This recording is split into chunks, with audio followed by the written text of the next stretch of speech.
Bienvenue à tous dans À l'affiche Planète Afro, l'émission consacrée à l'actualité culturelle africaine et caribéenne.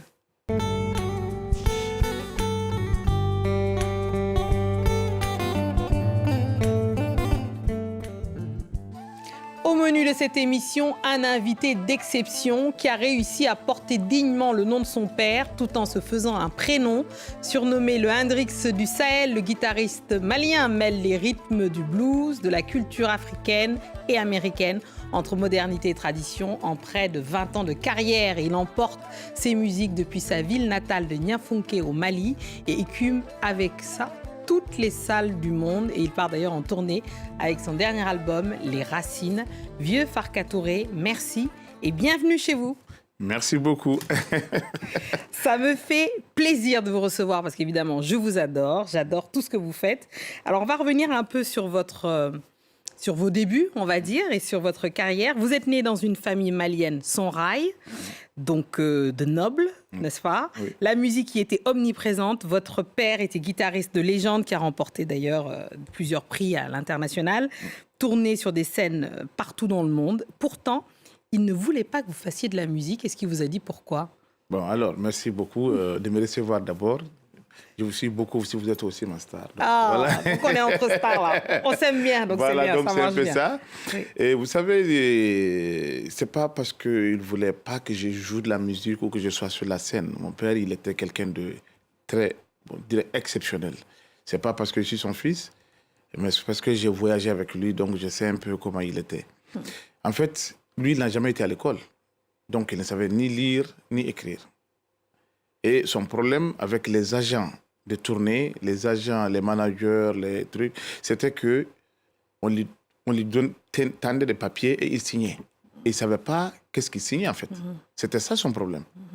Donc on l'a beaucoup eu dans ses débuts, jusqu'à ce qu'il commence à travailler avec Nick Gold, l'anglais. Voilà, c'est là où les choses ont changé pour lui. Donc, vu qu'il a eu tous ces problèmes avant, il ne voulait pas que je sois dans ça. C'était la raison pour laquelle il dit non, ne fais pas la musique, fais l'armée, fais... Voilà, c'est mieux que... Parce qu'au moins, j'ai dit non, mais moi j'ai été à l'école. Il me dit, OK, on va faire un deal. Si tu veux faire la musique, il va falloir que tu finis ton école. Tu me présentes un diplôme, comme quoi que aujourd'hui tu as un diplôme d'études, et là, je te laisse faire la musique. Et c'était ça le deal. Ouais, donc il voulait vraiment, il était inquiet pour votre carrière, donc voilà, si financièrement vous alliez réussir à vivre. Mais musicalement, de toute façon, il a fini par vous adouber parce qu'il a justement été, il est présent quand même dans votre premier album en 2006. Oui, quand j'ai été déjà en 4e année, c'était en 4e année que en 2005 que j'ai fait mon album. Qui est le premier Vieux Farka Touré. Et là, moi, en 4e année déjà, j'avais fini l'école, l'Institut national des arts. Voilà. Donc, il dit, OK, maintenant c'est bon. Et c'est là où il m'a dit, OK, on peut t'aider. Et ça, c'est aussi grâce à Toumani, le maestro Toumani Diabaté. Absolument. Voilà, qui a lui-même fait tous ses contrats. Et vraiment, je le remercie pour ça aussi, en fait. Bien sûr, on en parlera. Mais je propose d'ailleurs qu'on écoute un morceau qui est dans votre album, hommage d'ailleurs à votre père, qui s'appelle Ali. Oui. Album réalisé avec le groupe de musique texan Krok Bin. Voilà. Et on écoute Diarabi. Diarabi, je précise, c'est un chant traditionnel mandingue. Plusieurs musiciens d'ailleurs ont fait leur version, dont votre père d'ailleurs en son temps. Et alors on écoute un bout de Diarabi et puis on en parle juste après. D'accord.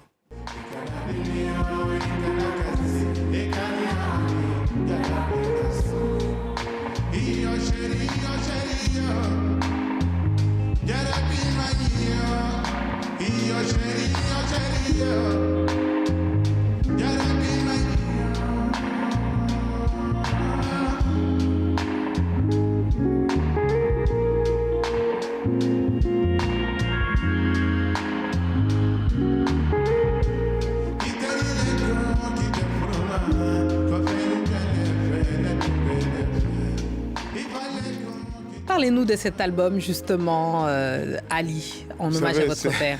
C'est quand même un album exceptionnel que je voulais faire il y a très longtemps. Mais avec qui, je ne savais pas. Jusqu'à un moment où je parle avec mon manager Eric Herman, je lui ai dit, il faut qu'on fasse cet album. J'ai envie de faire un album de la musique traditionnelle purement de Ali Farka, on ne va rien changer et qu'on va transposer dans une autre musique. Mais je souhaite que ça soit vraiment un rocker. Il ne faut pas que ça soit vraiment des Africains. C'est dans une autre dimension. Et voilà comment Khourangbin est venu. Il me dit, OK, on a choisi plusieurs. On avait quoi, une vingtaine de musiciens américains, australiens, partout.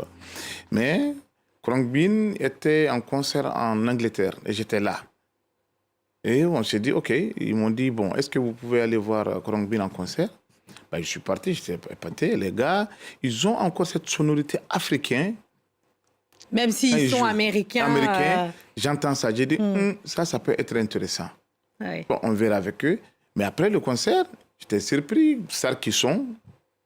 Ils sont comme moi. Je suis venu, on a commencé à papoter, à parler. J'ai dit, waouh, j'aime des gens comme ça. Ouais, c'est ça qui vous a plu. Voilà, c'est ça qui m'a encore il y a cette correspondance. Voilà. Mais vieux Farka Touré, il y a une question qu'on se pose quand même quand on n'est pas spécialiste forcément. Vous diriez que quelle est la différence entre votre musique à vous et celle de votre père? Bon, il faut savoir que je tire mes sources de la musique de mon père. Ça, vous assumez cet héritage. Voilà. Ça, non, je suis très content d'être le fils Ali. Je suis fier de lui, parce que, quand même, voilà. On est tous fiers de lui. C'est ça, comme, voilà, en tant que musicien, en tant que son fils, voilà, les deux.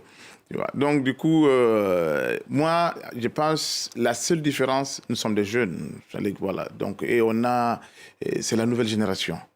On mélange avec du rock and roll, avec des reggae, des trucs, on enchaîne vraiment.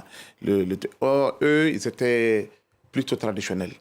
Calébas, voilà, pas de distorsion, tout ça.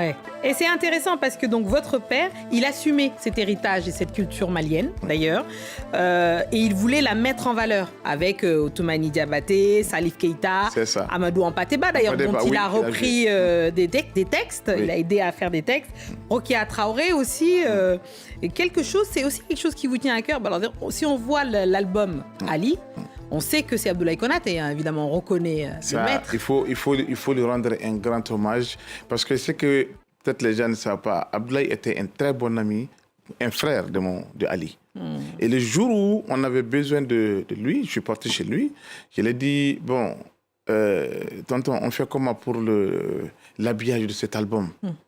Il m'a dit, fiston, mais il n'y a pas de souci. On le voit là. Voilà, il me dit, fiston, il n'y a pas de souci.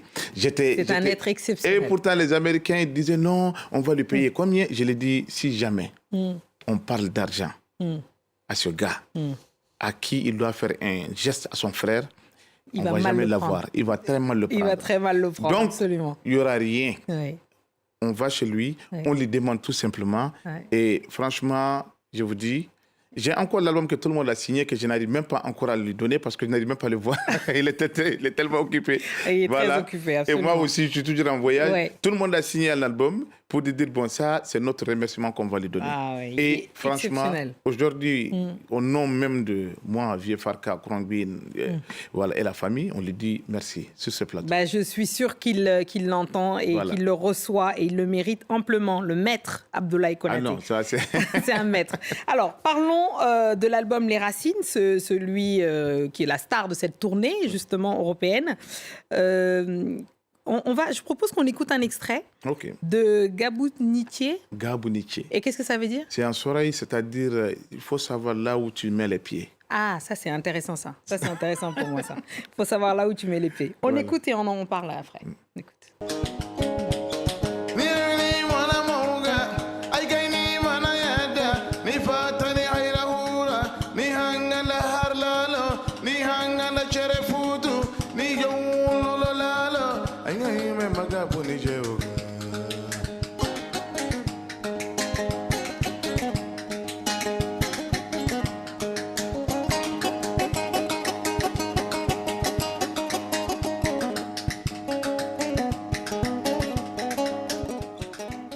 Alors, cet album Racine, justement, comment est-ce qu'il a été concocté?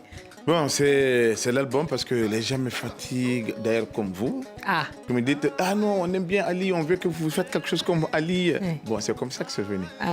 J'ai dit, bon, là, j'ai montré mes preuves en tant que Vieux Farka et aujourd'hui, il faut que je retourne à la maison pour leur donner un peu au moins ça va leur donner un souvenir de Ali. Donc pour cela que tout cet album a été fait avec la calebasse. Et donc les sonorités justement de votre père avec les instruments traditionnels. Traditionnels, c'est ça. Voilà. Donc c'est la raison pour laquelle on a fait aussi cet album. Voilà. Et c'est bon, il était temps aujourd'hui aussi que je retourne à la maison. Oui. Voilà. J'ai fait quand même certains albums avec rock, reggae, tout ça. Oui. Donc voilà. Donc là je suis. Là, c'est le retour. Voilà. Et donc, la tournée, j'imagine qu'on aura évidemment de Racine, mais aussi de Ali, on aura... Et puis de tous vos classiques. Ça, c'est clair. Bon, ça, on ne peut pas faire que Racine ou que Ali ou que Voyageur. Oui, voilà, bien donc, sûr. On mélange un peu tout. On va venir. Voilà, vraiment, on va venir. OK, merci beaucoup. Merci, cet vieux Farka Touré, d'être venu donc, pour cet album Les Racines et aussi Ali. Donc, je sais qu'il y aura cet héritage assumé de votre père, mais aussi votre patte et évidemment votre créativité musicale. Donc merci beaucoup d'être venu. Merci. Et d'ailleurs on se quitte en musique pour annoncer tout simplement le retour je ne sais pas si vous connaissez justement Babel Musique XP, c'est à Marseille, c'est du 28 au 30 mars. Plus que des concerts, Babel Music Expo, c'est un brassage unique de toutes les musiques du monde, énergiques, poétiques, éclectiques ou acoustiques. 35 groupes originaires de 25 pays, oui, pour un panorama unique, en fait, des musiques actuelles du monde. On écoute une des participantes. Après, on va dire que j'aime beaucoup trop les Camerounaises, mais c'est pas faux, parce qu'on avait déjà reçu une Camerounaise dernièrement. L'enchanteresse chanteuse camerounaise, elle s'appelle Cindy Pouche et la chanson s'appelle Issemou. Voilà, on écoute. Merci. Quand je cherche en vain la clarté et que c'est l'obscurité qui me regarde, mais de quelle vague suis-je sous l'emprise? De quel faisceau serais-je la promise?